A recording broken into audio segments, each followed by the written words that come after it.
ipadagus na pag-implementar kan Market Enterprise and Promotions Office o MEPO digdi sa Naga ang 5S program na may temang Merkadong Malinig, Negosyo Masarig. Ini pinunan ka nakaaging Hulyo 31 ngunya na taon na may katuyuhan na isustiner ang kalinigan as in orden sa Naga City People's Mall. Segun kay Mr. Ramon Florendo, administrador kan merkado, ang sistemang ini sa indang inarog sa Japan na sagkud ngunyan aprobadong epektibo sa kabutan ni Alcalde Bongat. Ang programang ini, sigun pa kay Florendo, naglalaom na baguhon ang mindset o kaisipan kan publiko manungod sa satuyang saud.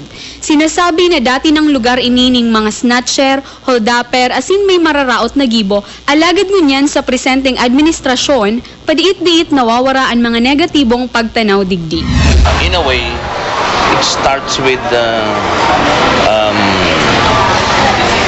how a company intends to achieve its objective by setting up systems and mechanisms by which people, structures, resources are aligned towards the achievement of a goal. Sigun pa kay Florendo, mayong nai-report na anumang krimen ka nakaaging Peña Francia Fiesta na dati nang dai maiwasan digdi. Sa presente, mahihiling na mas malinig, pakarahay asin trangkilo ang satong Naga City People's Mall. Asin para maipadagos pasubuot ang mga marhay na resulta kanasambit na programa asin magsirbing inspirasyon sa kadaklan, masagibo ning sarong simpleng awarding ceremony sa maabot na Disyembre ngunya na taon para irekonusir ang mga tawong naging katabang sa programa. Ini mataonin man lain-lain na award sa magkakapirang stallholders digdi asin man naglalaom na makaingganyar panin suporta sa satuyang mga consumers para mas pang-anduyugan ang Naga City People's Mall. Para sa Naga Ngunyan News, John Breeze. Renewable energy opportunities kan syudad ni Naga. Tema kan diskurso ni Mayor Bongat sa Tennessee, USA.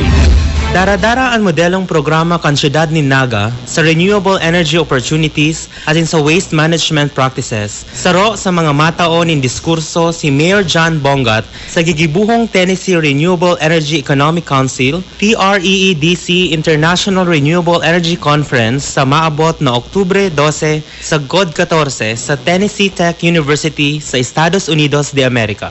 Ang tulungal daw na konferensya, iyuman matukar kan Tennessee and Philippine Renewable Energy Technologies, leaders and local governments and university best practices sa nasabing lugar sa Amerika asin man ang malain-lain na international na miyembros kan TREEDC. Ang partisipasyon ni Alcalde Bongat sa sasambit na tiripon nakasentro sa paghagad ng ayuda sa TREEDC sa presenteng problema sa basura asin ang oportunidad na makonverter ini como renewable energy source. Si Mayor John Bongat, iyusan na ang alkalde na hali digdi sa Pilipinas na inimbitaran kan mga organizers sa Amerika. Kairiba ni Mayor Bongat ang anom na university presidents na hali sa Maritime Academy of Asia and the Pacific, University of Pasig City, Technological University of the Philippines, Philippine Normal University, Polytechnic University of the Philippines, and Central Bicol State University of Agriculture.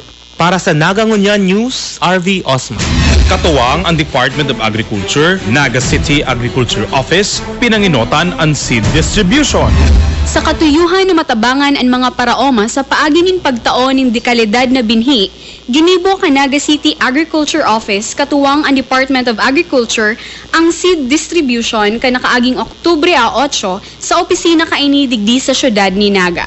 Sa entrevista kan Naga Ngunyan News kay Ubana, Naga City Agriculture Office, sinabi kaini na ang Seed Assistance Program na ini, nagtaon na ni nainot na 150 na sako nin hybrid palay sa manlain-lain na paraoma sa Naga na sinasabing mas doble hanggang triple ang pwedeng maani. Ay ining seed distribution ng ini na palay seeds, hybrid seeds ini kang palay, hali ini sa DA, 150 bags. Ini seed assistance sa mga paraoma digdi sa Naga City.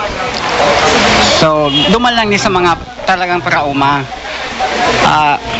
Ini kaya pag hybrid ang ginamit, ini ang advantage kani is halos double o triple ang sa tong ani pagtamaan sa tuyang technology sa paggamit. Liwat man sa Department of Agriculture, padagos an sa indang pagtaon in financial assistance asin mga loans sa mga paraoma bako lang sa Naga asin sa bilog na ronang Bicolandia. Para sa Anagangunya News, John Breeze. Kaso nin HIV sa Naga, naglalangkaw. AIDS 101 Planning Workshop, Pigibo, Naga City Health Office. Ninhuli sa naglalangkaw na kaso kan HIV sa Naga, ginibo ang AIDS 101 Planning Workshop sa pangingenat kan City Health Office para maaraman kan mga Nagenyo sa paagi kan Naga City AIDS Council ang estado kan nasabing helang. Sa presente, igwaning 37 kaso nin HIV ang nanotaran kan City Health Office. Ang nagsirbing speaker kan nasambit na aktibidad iyo si Dr. Ferchito L. Avellino, Director kan Philippine National AIDS Council. Digdi sa iyang piglatag kung pirang bilang na ang mga apektado kan HIV, igdi sa Naga asin sa mga pagtaraid banwaan.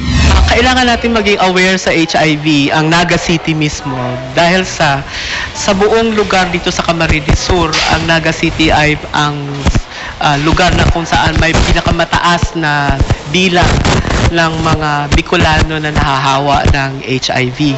Currently, we had a cumulative total of 37 Nagawenyos contracting the virus, and just recently we've been informed that practically every month 2 Bicolanos from Naga are getting the virus. So isang seryoso itong usapin na dapat i-address ng probinsya ng Camarines or specifically ng Naga City. Sa entrevista man ki Dr. Vito Borja, pigbiklad kaini ang mga plano ka Naga City AIDS Council para dai magparapadagos ang paglangkaw kan helang na HIV/AIDS. Sinabi man kaini na ang MSM o male having sex with male ang may pinakalangkaw na kaso sa Naga. Ini po para ma-reorient po ang kapos na members ng Naga City AIDS Council. Naglulas mga po niya na ang Naga sa pinaka halangkaw na halangkaw na kaso ng HIV sa Bicol. So yan po reorientation, then yan pong hapon ang schedule kayo mga workshop. Naman po sa mga members, kita mga members na Madri, Padi, sa iba pong sector. Doon na po babarangon ang committees, especially po sa counseling. Para sa Anagangunya News, Jeff Achas. Lakbay aral kan Integrated Rural Development Foundation kan Sorsogon, ipig sa Gibo. 20 miyembros asin representantes kan civil society organizations asin man gobyernos lokales hali sa manlain-lain na munisipyo sa probinsya ni Sorsogon nagsagibo nin lakbay aral kasohapon digdi sa siyudad ni Naga. Pigsabat ni Honorable Vice Mayor Nelson S. Legacion ang nasabing mga bisita sa Naga City Session Hall kung saan nagsagibo sindanin halipot na roundtable discussion para manooddan ang manlain-lain na sangguniang panunsod committee hearings sa pag-observer kan participatory mechanisms and processes work kan syudad. Mawot kang grupo na maaraman ang best practices kan syudad sa planning and budgeting, project and implementation and monitoring. Ang nasambit na aktibidad, iyuman na pinag-organisa kan Integrated Rural Development Foundation. Para sa Anagangunya News, RV Osman. Enot, na babaeng presidente kan Central Bicol State University for Agriculture, formal nang nagtukaw. Sarong memorableng pagtiripon ang isinagibo kan suodma sa Central Bicol State University for Agriculture, Pili Campus, para sa formal na pagtukaw kan ikaduwa kaning presidente asin inot na babaeng pamayo na si Dr. Georgina Hunsay Bordado. Presente sa nasabing pagtiripon ang manlain-lain na bistadong personalidad sa Naga asin sa bilog na Bicol. Pinanginginotan ini ni the 3rd District Representative Lenny Robredo na iyo ang nagsirbeng kagpasumpa. Gobernador Migs Villaferte, Vice Gobernador Atu Peña, Pili Municipal Mayor Nonay San Luis, asin mga presidente nin manlain-lain ng mga universidad digdi sa Bicol. Si Dr. Bordado ang ikaduwang presidente kan CBSUA na saro sa mga prominenteng state university sa Kabicolan. Si Dr. Bordado naggraduar sa University of the Philippines sa kursong Master of Science in Agricultural Economics asin man nagpadagos kan sa iyang doctorate degree sa University of Northeastern Philippines. Sigun sa bagong presidente, siya naglalaom na ipadagos ang pagiging leading University of Agriculture kan CBSUA. Buot siyang nagpapasalamat sa suportang sa iyang nakukuha si Siling man siya nagahagad nin padagos na kooperasyon sa buong komunidad ni nasabing institusyon. Okay, because we envision the university, the CBSUA, as a leading university of agriculture in the Philippines by 2018 and in the ASEAN region by 2024. Of course, the human resources, the faculty and staff development will be of prime importance. Yung talagang taning dako lang doon kasi yan pinaka-importanting resources kang university. And then ang estudyante, ang mga services to them, maging world-class, efficient and fast. And also, yung mga infrastructure na magkaigway taning world-class facilities. Siring man sa aldaw na ini, isiniselebrar kan CBSUA ang sa indang ika-96 na taon bilang saro sa mga masarig na eskwelahan sa Bicol. Para sa Naga Ngunya News, John Breeze. Paghahanda sa Batang Pinoy Luzon Leg, ngunya na taon, nagpuuna. Sa maabot na Nobyembre, gigibuhon sa syudad ni Naga ang Luzon Leg kan Batang Pinoy. Manlain-lain na kawat ang gigibuhon sa mga manlain-lain na playing venues. Ang nasambit na sporting events papanginutan kan Philippine Sports Commission, Philippine Olympic Committee, Department of Interior and Local Government, Department of Education as ang gobyerno lokal kan Naga. Ang Batang Pinoy bukas para sa mga aking 15 anyos pababa. Ang katuyuhan kang programa iyo na maipasagom sa mga kaakian ang importansya kan disiplina, teamwork, camaraderie, sportsmanship and fair play. Ngunyan na taon, ang syudad ni Naga ang napili kan Philippine Sports Commission para maging host kan Batang Pinoy Luzon Leg. Inaasahan na rinibong mga partisipantes ang maarabot sa syudad na kumponido kan mga parakawat, coaches as in mga sports officials. Ang Batang Pinoy, ang agency ay main agency ay ang Philippine Sports Commission, of course in cooperation with the Philippine Olympic Committee na namumuno sa mga different national sports associations natin, together with the Department of Interior and Local Government, kaya natin natap ang City of Naga, and also the Department of Education and Culture, DepEd. Gigibuhon ang final sa Bacolod ngunya na Disyembre na kung saan duman maralaban ang gabos na nanggana sa mga qualifiers hali sa Luzon, Visayas as in Mindanao. Para sa Naga Ngunya News, Jeff Achas. Naga Ngunyan, mas pinakusog, mas pinahiwas na pagbabareta kan mga programa kan sa tuyang gobyerno lokal. Manlain-lain na mga kaaraman manungod sa satong syudad. Naga Ngunyan, kada Sabado tuyo alas 9:30 ning pagkaaga, kaiba sinda kakampi Alan Wilanganga asin kakampi Nick Motos. Naga Ngunyan.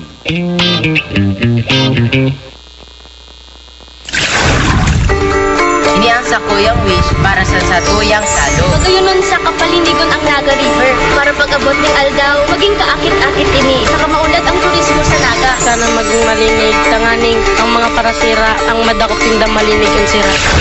Gustong malinig ang satuyang salog na malinig, magayon sa ako na sira at di pwedeng lakuyan.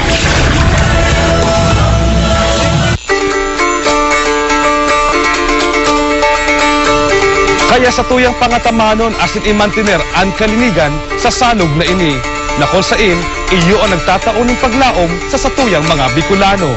Ika, ano ang wish mo para sa salog? Marikas na legislasyon asin silag na paggugobernar, inian sa tong pinapaurog sa sanggunian. Ini po si Vice Mayor Nelson Ligacion, kaibahan si Mayor Jan Bongat, asin ang gabos na miyembros kan sangguniang panglungsod. Nagtutubod na sa satong pagkakasararo, ang paggobernar mapapakarhay, asin ang buhay kan lambang nagenyo mapapamarhay.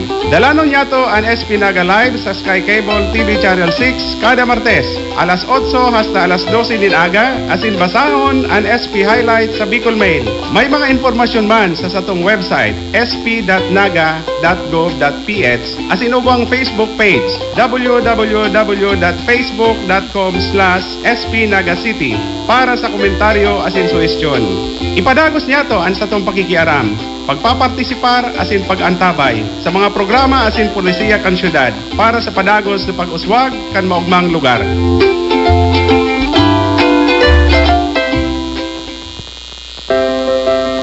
Kitang mga syudadano, iyo ang pundasyon sin tunay na yaman kan syudad ni Naga, ang maugmang lugar.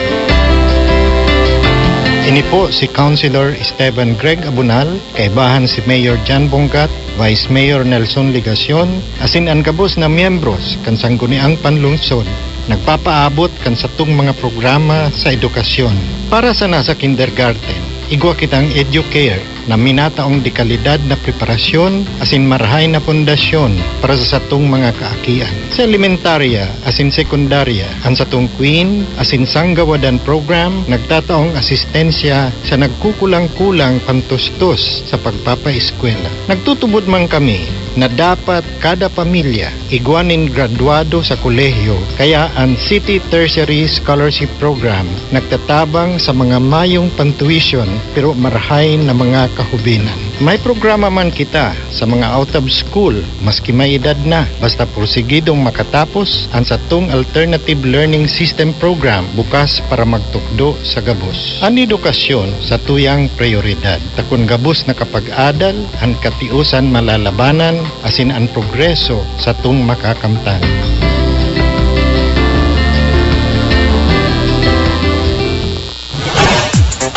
Ang Naga Nguyen.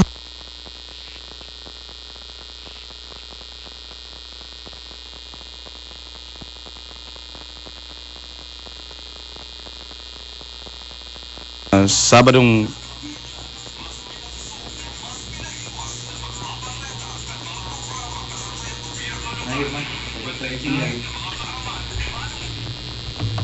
Diyos man ay Sabado pagkakamatugang, welcome po sa programa ng Naga Nguyen. Pet sa 11 bulan na Oktubre taon 2014. Hindi po sa inyong lingkod kakamping Allen Riondanga. Ako po si kakamping Nick Motos Jr. Diyos man ay naaga sa Indoga Boss. Welcome po sa programa ng Naga Nguyen. Partner man ay naaga sa kabos natin po mga parantabay sa interong syudad ni Naga. Sa mga inaabot po kasi ito yung programa ng Naga Nguyen. Sa paagi po kan DWKM 100.7 kakampi mo, PBN TV5 asin 97.5 OKFM. Marhay na aga po sa inyong mga tugang. Maugmang aldaw ini, matunino, mari ang panahon mga kakampi. And although nakakaalarma lang partner si Barret at Dato Subago, 37 na ang may HIV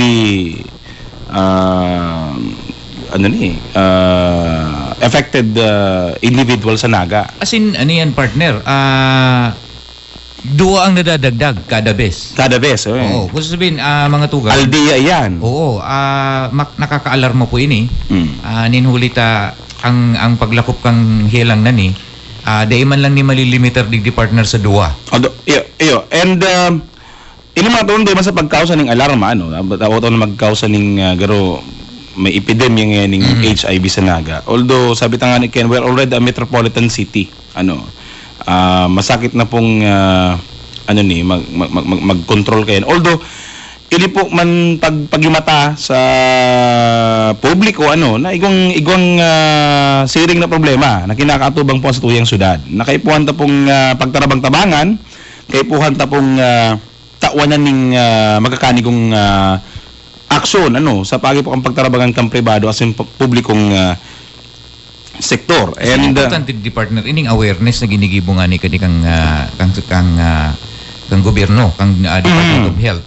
Ano po ning mga tugang, importante po kay ining awareness aram ta bako gabus na taga Naga, bakong gabus na taga probinsya kang Camarines or as in bakong gabus na Bicolana nagaaram kung paano ni mapreprebentaran, paano ni nakukua, as in paano ni naglalakop. Yan.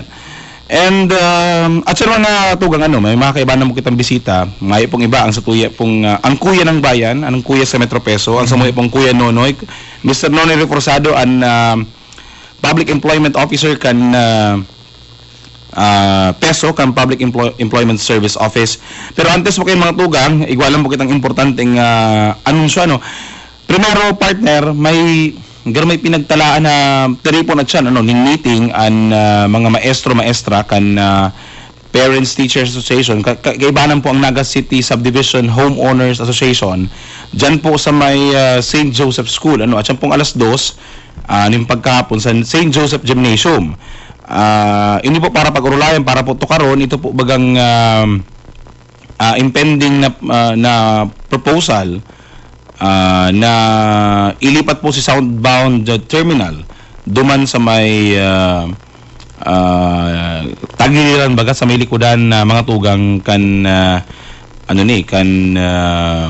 St. Joseph igwa pong pagkontra na paghiruan St. Joseph School. Okay, pinapatabihan po si mga maestra, si mga magulang po at yan, and of course the members of the homeowners association of Naga City Subdivision.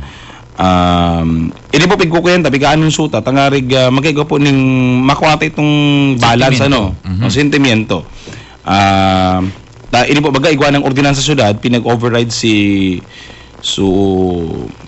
ordinansa na tigvito ni alkalde, then igwa pong siring naman ang paghiro. So just to get everybody's sentiments, so atindi lang po nindo itong nasambit na. Saka importante ni partner na maintindihan niya kung ano talaga ang sitwasyon. Ano naman na pinagpaplano na ilipat. Although ini po nga ni mga tugang temporaramente man lang. Mientras tanto na day pa nakakakuha ng permanenteng pagbubugtakan ining mga banda. Although may ako po baga si Kuyan so plano yaw na perspective katong and plans para duman sa bagong southbound jeepney terminal diyan po baga sa may kataig kang IBM sa may tagiliran na parte kan JMR Coliseum dakula ito pong complex ang haram tangani po kay ito igwa pang kaibayan na hotel sa lugar. Sa kapigpila pa na ito partner. Tigpila pa na po ito mga tuling. Tangarig sa na mapreparar na sa lugar for the southbound jeepney southbound UB Express and terminal mga yaon po sa mga southbound partner yan. Iriga ang southbound garo partner itong pasiring sa Sipokot yan. Eastbound itong papartido. Yan. So automan lugudan na masettle na ini once and for all, and sana madali-dali naman sa tuya bagang terminal ito po kaya city operated terminal ito mga tugang. And ito po city operated yet kuya ito BOT. BOT ang kuya ka ito ang field operate and transfer. Yan. May operador, may private private entity na ma-build and we operate it. And mga tulang ini pa saro pang importanteng announcement hali po ini duman sa Human Rights Victims Claims Board. Ulitin na po Human Rights Victims Claims Board, Regional Office number 5. Ano po ba ganito mga tugang? Iba po kita ning kuya ning Republic Act number 10368. Ito pong bagong Republic Act ini na pigsusugo mga tugang na itong inapod na Human Rights Victims Reparation and Recognition Act.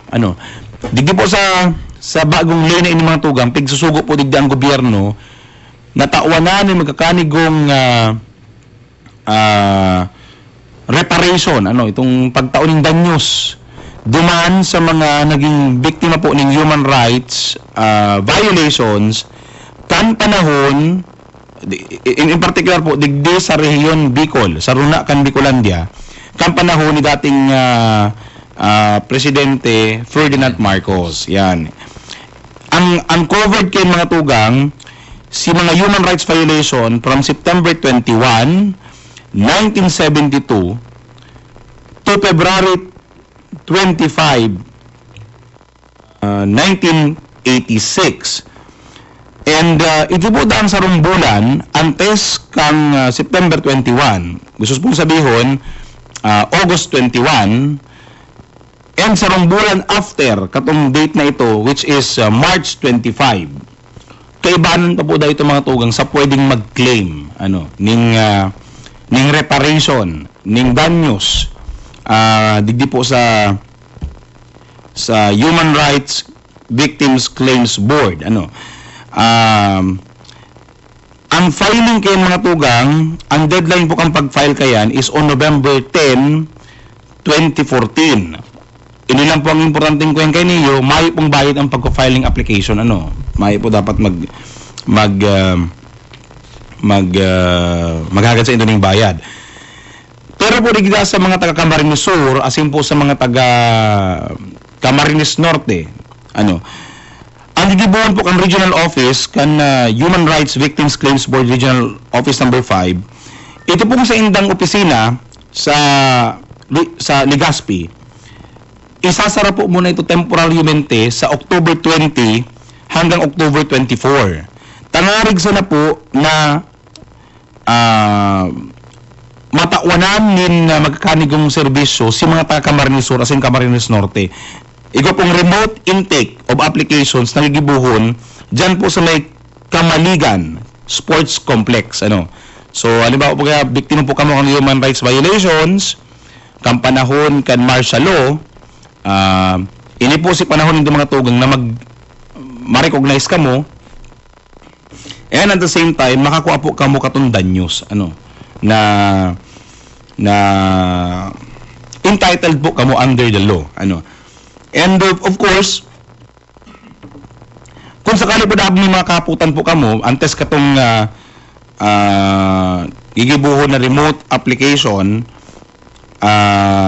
sa October 20 to 24, dyan po sa may Kamaligan Sports Complex, pwede po magdulog sa Philippine Public Attorney's Office sa PAO o sa Integrated Bar of the Philippines para po sa necessary legal action and kung ano po si makaiponin doon dararahon sa pag-claim, kan man na danyos, kung kamo po naging biktima, kan human rights violations kan panahon ni martial law. Yan. So, dakol pati ni, partner, mga tugang, dakol ini na mga Digisanaga sa Bicol, dakol ini na nagka-biriktima kan human rights violations. Kaya, para po sa pag-claim,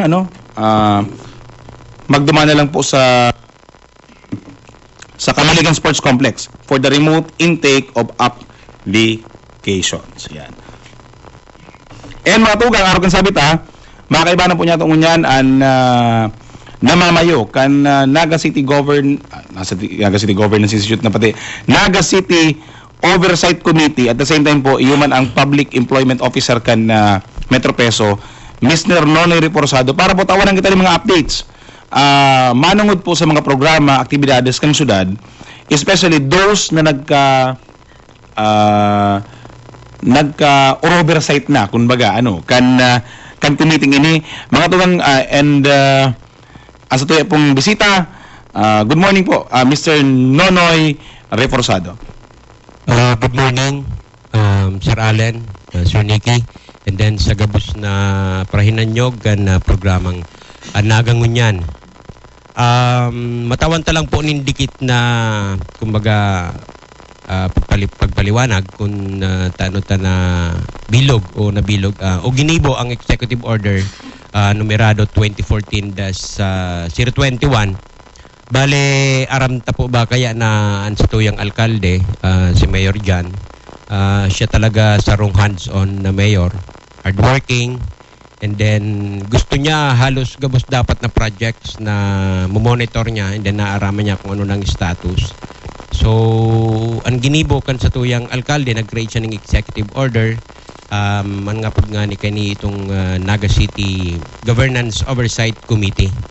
So saro siyang komitiba na manlain-lain na representante ang yaon sa panginginat po kung sendong lingkod, and then sa tuya po dyan na vice chairman and siyempre si Sir Nicky as a representative of the iServe office, and then ang satuya dyan na ang satuyang secretary representative man hali sa iGov office si Labna Cabrera, and then may representative kita from the Bijan Awards Committee si Ate Cecil na Daplin from the CPDO o City Planning and Development Office, and then may representative man po kita hali sa Project Monitoring Committee. Iyan po si Ate Chitna Riudique, also from the City Planning and Development Office. Igwaman po kitang representative hali sa GMR Governance Center na kung sa'yo nag-celebrate ng sa iyang birthday ngunyan na aldaw. Happy birthday. Happy birthday pala kay Sir Rene Gumba. Happy birthday, Professor Rene. Padyang kami at alas 5. At yan alas 5 na may oversight naman. And then, of course, ang representative ta po hali sa Mayor's Office mismo. Opo, yan po ang mahiguson pating si Ma'am Beats, si Miss Lilibet Sanchez, o popularly known as Ma'am Bitang. Yan, Ate Bitang. Good morning po. And then, of course, representative from Sangguniang Panglungsod, yan po dyan si PJ na Barosa. So, yan po si component kan Governance Oversight Committee. Na kung saan po, nagbanga kaming grupo, pinagbanga mi po sa tulong grupo si Komitiba na nagtututok sa mga proyekto. Aram ta po baga na ang Project Monitoring Committee, sa iling ta ang monitor rinda si project na as implemented. Pero in sa tuyang Naga City Governance Oversight Committee, from planning stage pa lang, up to the implementation, talagang pinagtututukan ta na siya, as in masiguro na on time ang project na iyan, and then matapos siya din on time. Pero dahil po sa kasiributan kan ibang nag-implement ka mga proyekto, especially ang sa tuyang mga city department heads, nabala dikit. At least yaon kita para magpagiramdam sa inda, makiulay, makihumapot kung kumusta na po ang project na iyan as planned and for implementation. And then on a weekly basis, tabi ang sa tuyang pag-monitor ka ini.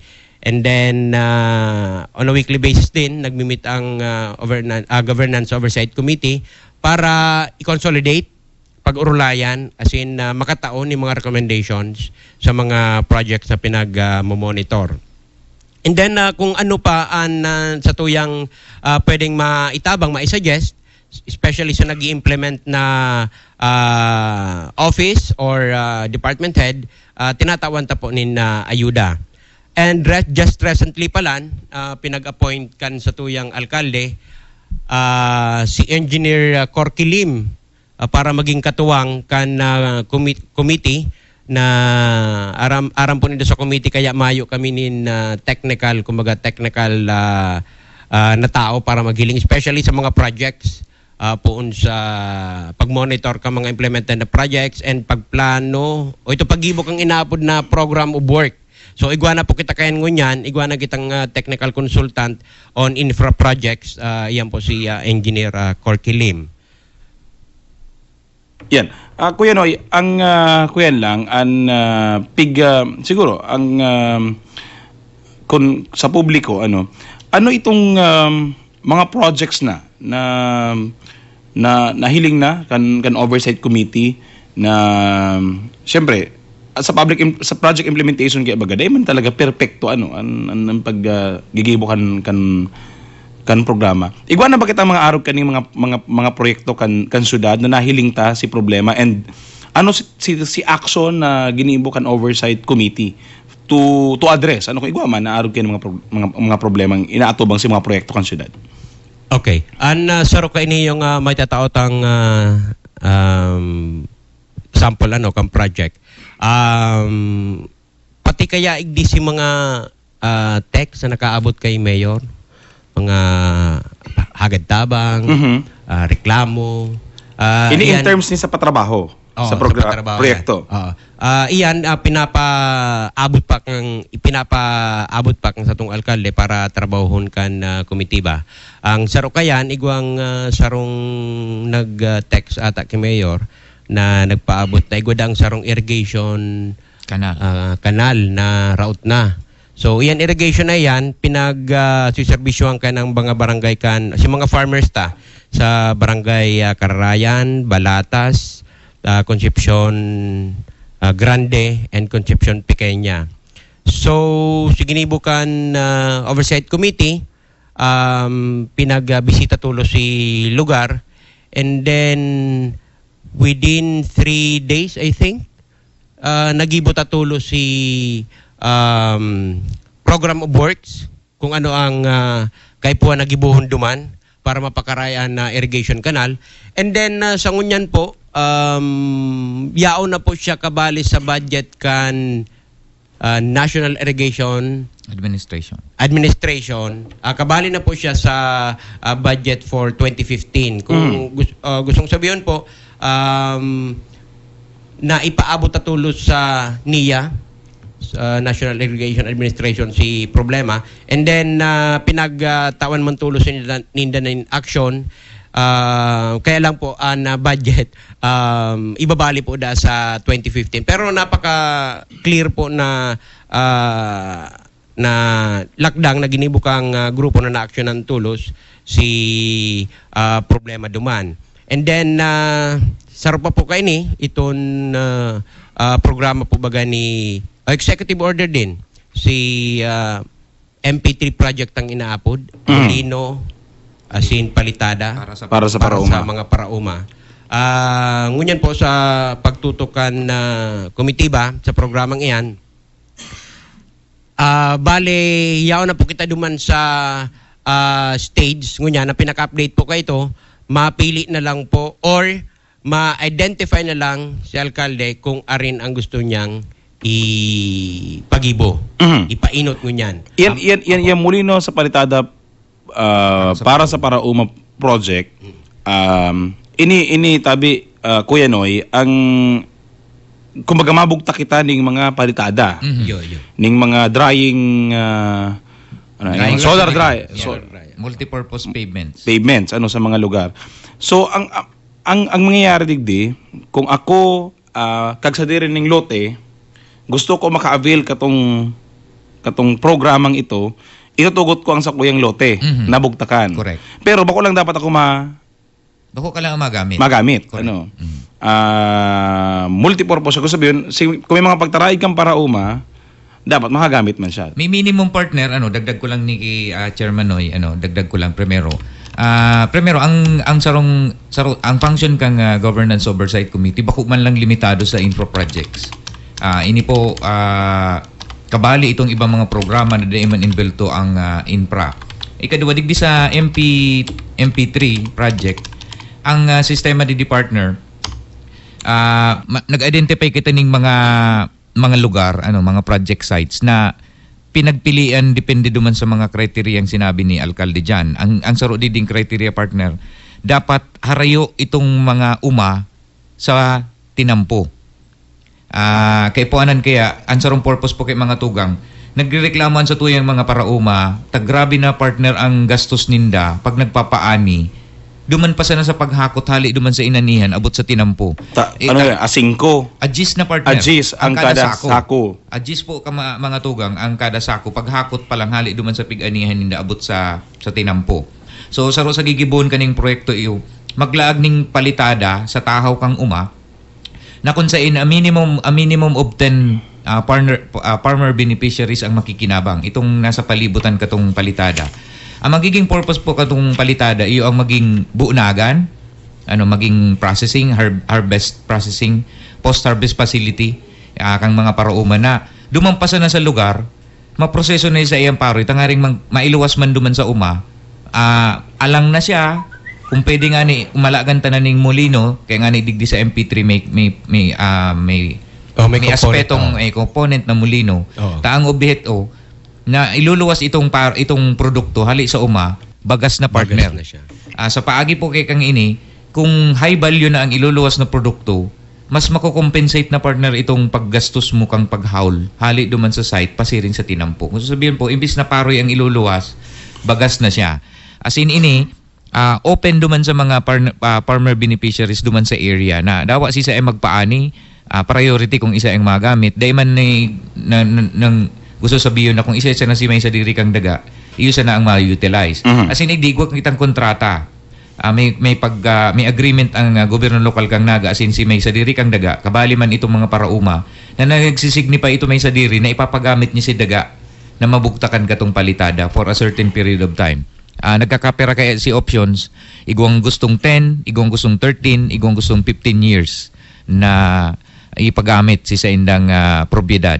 As in ini, natapos sa si assessment, nabisita na, nagibuan na ng POW, as in pigahalat na lang ini kung arin ang pupunan na primerong site na maibubugtak para digdi sa proyektong MP3. Okay.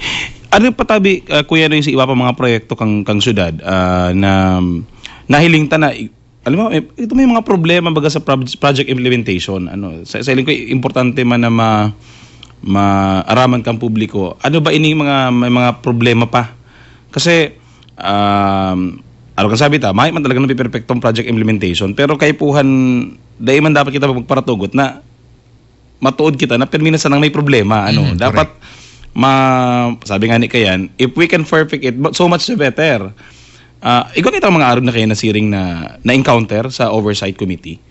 Actually po, Igwa, especially po sa pagpipreparar kan mga program of works. Aram ta po baga sa kadakulan kan mga pinapagibong proyekto kan lokal na gobyerno kan siyudad ng Naga. And then ining inaapod ng mga program of works na ini pag-inspection, pag-gibukan na proposal, program of works, gabus po yan sa Sitting Engineer's Office. Since sa kadakulan man siguro kan sa idang ginigibo, ang ibang proyekto medyo naabala.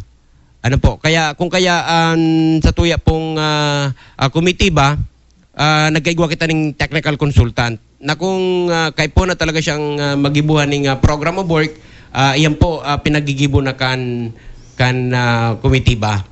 Subject for review na lang siya kang engineering. Opo. And then, bako lang po yan, pati ini pong sa tuyang mga kontraktor o ining sa tuyang na nagpapatrabaho ka mga proyekto o nakakuha kang kontrata para trabaho ng proyekto. Sa tuyeta po yan pinagihiling. Pun sa pag-implementar lang, araw po kayo ito kung nahiling po nindo I'm sure nahiling mo po to Allen, Sir Allen, sa tuyang update sa tuyang FB close group. Na kung saan ba kaya ang Oversight Committee, igwa kitang close group na para yaon sa inang sa tuyang alkalde, at least aram niya kung anong nangyayari sa mga oversight niyang mga trabaho. And then, nahiling mo po garaduman na igong sarong patrabaho, ini pong nasa likod kang City Hall, na medyo nahihiling tang naabala. Nagkalot na, iguan naman lang tubig, so ang gigibong kang sa tuyang committee ba, i-call si attention kan kontratista. Bako lang po yan, igwa pa po kitang pagpapa-monitor na mga implement ng mga projects na mayunin mga project tarpaulin. So, sarap po yan.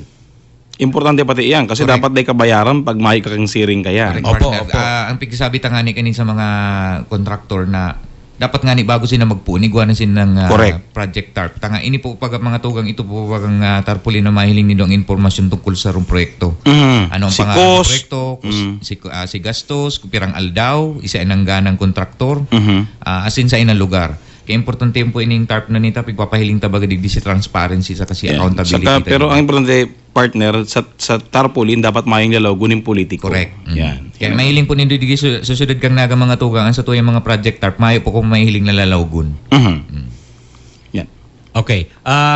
Daw po itong mga pinag-implementar na, araw po kayo itong ginibong pagpapakaray kan sa tuyang City Health Office, and then sa tuyang City College na medyo may nahiling kita o may reklamo ang City Health Office na nagtuturo daw si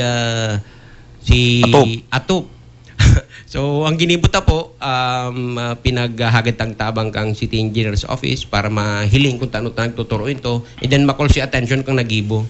And then pero ko yan to cut it short, kumbaga po mga tugang, ang Oversight Committee, garo man sana siya tagamato, tagamato pero tagamatong bako man, kumbaga you call the attention of every office, nagaro, sir, bako sinang tuyawon. Bakong tuyawon po, bakong ang kumbaga day ka na mahalat na ang publiko pa ang magtuyaw. Kung baga kami, ang sabi mo po nga sa inda, kami po kasurog ninda, magiging katabang, kami lang itong kumbaga magtataga-remind, makikihumapot, especially. dahil po kami dahil ninda kami pag-isipan na kami, kumbaga, matumato, garo iba kayang dating kang matumato o sigato. Mas maray garong termin itong katuwang nindo kami sa pag-implementa. Katuwang po mga tugang duman sa lado na tangaring ang proyekto maparikas. Yan. Tangaring ang sarong trabaho mapadali. Asin magibo tulos. Ang sarap po kay di yung pigaano tata itong kuminsan sa kasaybutan sa kadakulan ko mga ginigibo digdi sa gobyerno lokal. Kuminsan igong mga bagay na napapasipara. So sarap po duman sa functions mi itong haputon kung ano ta naabala, tapos maghapot kung ano ang maray nagibuhon tangaring mapakaskas yan. Bako po itong tuyawon sinaanggutan o ano paman o isumbong. Kami po digdi ang sarong trabaho mi bakong magsumbong kay alkalde kundi magpaabot sa iya kang mga updates as in mga rekomendasyon kung anong dapat gibuhon. Yan. Apay na lang Kuya Noy, baka ibang update ang ang Metro Peso manungod sa employment. Ay, okay. Inot sa gabos, paabutan ko pala ng congratulations, isingit ko man. Saro iniyo, Sir Allen, duman sa satuyang estudyante na kakagraduar pa lang, na nag-take nag-undergo sa tuyan ng emergency employment. So, kung nakaaging October 7, 6, 7, 8, or 7, 8, 9, nagkaigwa ng licensure examination, napiganda kang PRC for mechanical engineers and saro siya sa nakapasar. So, paabutan tanin na congratulations si now engineer Andrew San Vicente Bien. Taga Barangay Balatas. Congratulations, Andrew. Engineer Bien, congratulations. Congratulations. Engineer Bien pala. And then sa saya pong familia, congratulations. Aram ta po niyo si Andrew, talagang nahiling tang pagigos kay niyo. Nakaibanan ta po ni sa opisina. And mga update po ngunyan sa Metro Peso, igwa po kita ngunyan hahasing sarong dakulang recruitment activity sa maabot na November 6 and 7. Magayon po kaya ang kaulay taigdi yung agency, an A&S Manpower Recruitment Agency. Masadiri pati kay ni taga Naga. Oo, kaya lang medyo itong taga Naga na maaram na sa kinaban. Kaya si May Sadiri, si Ma'am Connie Santa Cruz, si Presidente, nag-igdi siya sa tuyong opisina na kiulay para duman sa tuyong mga skilled workers. Bali ni overseas job opportunity for Kuwait. And maigdi po mismo ang employers sa maabot na November 6 and 7 para mag-conduct ng interview. Ang mga vacancies pong available, household workers, waitresses, hostess, cooks, nurses, cleaners, as in manlain-lain pa po na mga bakanting position para sa mga skilled workers. Ang kagayonan pa po kayo libre po. Gabus. And passport, and medical examination, ang accommodation indo sa Metro Manila, libre po, pati paggakan, pati ang sa indang pamasahe back and forth, libre po. So, mayong placement fee, napakagayon pong oportunidad ini. So, inaapodan tapuan na sa tuyang mga kababayan sa Naga, as in pagtaraid na mga banwaan. So mga graduate kito mga 2-year course sa HRM, Opo. sa tourism, TEV. Kadaklan na pig-offer bagakan na Mariners Panganiban. Oo. Pwede mag-apply dito sa inda mga graduate, kaya nga magigipag-coordinate kita dyan sa inda para ma-contact sa inda mga graduates. As in, dahil lang po open po ni Sagabos, bago lang sa mga taga-Naga, especially po duman sa satuyang mga nearby municipalities, sa maabot pong November 6 and 7. November 6 and 7. Pasiring lang po sa Metro Peso, magdara lang pong biodata and other credentials. May passport po, mas marhay, mas makakalamang ka po sa ibang aplikante. Magpasiring lang po dyan, hayaan po mismo ang mga employers na hali sa Kuwait. Sinda po mismo makandakan na interview. And then, mas magayon po pati ang offered na salary. Example, duman po sa mga household workers, ang starting tulos is 17,000 plus. Opo, magayon po yan na opportunity dahil sa ibang country po, Kaya po kinuwata inita magayon ang ngani ang offer niya. Sa ibang country kasi, aram mo na Sir Nicky, ang ibang pig-offer lang is 8,000 plus pataas. Pero ngunit ang ID, guaranteed tulos ang 17,000 plus. So, maabot po yan na November 6 and 7. Magpasiring lang po sa Metro Peso, alas 8 ng aga hanggang alas 5 ng pagkahapon. Yan, mabalos tabi, Kuya Nonoy, sa updates kan Naga City Oversight Committee. And siguro antes kita magpaaram, partner, basahon ko lang ining kuya ni Kakamping Bars, sa aga mga tugang, alas 6 ng pagkabanggi sa Jesse M. Robredo Coliseum, Ateneo versus Nagas College Foundation, 6 p.m. Ang manggagana po duman sa karawat na to, iyo ang ma-advance sa South Luzon Championship kan Philippine Collegiate Champions League. Pano na naman kaniyang Coliseum sa aga. Sureball ni. Ateneo versus Naga College Foundation. Support your teams po, gabos sa mga taga Naga College, gabos sa mga taga Ateneo, aram tayong banga na naman ang Coliseum ning tao. Depende yan. Baka asul na naman yan sa green ang mahihiling ta dyan mga tugang na kolor sa laog ng Coliseum sa aga. Kaya sige po sa mga interest, sa mga basketball enthusiast, sa aga na po yung mga tugang 6 p.m. October 12, dyan po sa may Jesse M. Robredo Coliseum. Pwede mga tugang, inabutan na po kayo sa tuyong panahon. Nakautan na kita ng bastanting oras sa masunod na programa. Ki Ate Nikay sa kadigi po sa PBN TV5. Bueno, mabalos ki Kuya Nonoy, mabalos po sa indo mga tugang sa pag antabay digi sa programang Anaga Ngunyan. Liwat po otro Sabado mag-iribanan po kita sa sarong oras ng pagbabareta ning mga programa, mga aktibidades digdi po sa satuyang programa. Ang programa kan lamang Nagaño Anaga Ngunyan. Ini po sa indong Kakamping Allen Rayondanga. Kakamping Nick Motos Jr. hanggang sa susunod na Sabado po sa programang Anaga Ngunyan.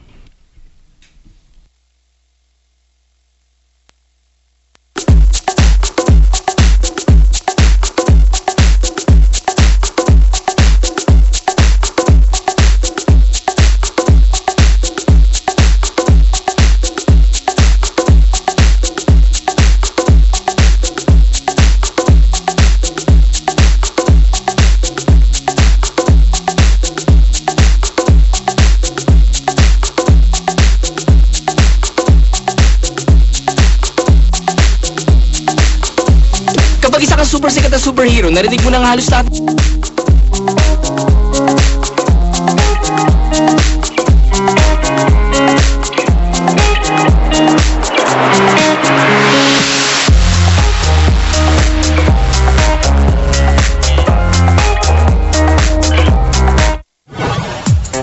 Anaga Ngunyan, mas pinakusog, mas pinahiwas na pagbabareta kan mga programa kan sa tuyang gobyerno lokal. Manlain-lain na mga kaaraman manungod sa satong syudad. Anaga Ngunyan, kada Sabado tuyo alas 9:30 ning pagkaaga, kaiba sinda Kakampi Allen Rayondanga asin Kakampi Nick Motos. Anaga Ngunyan.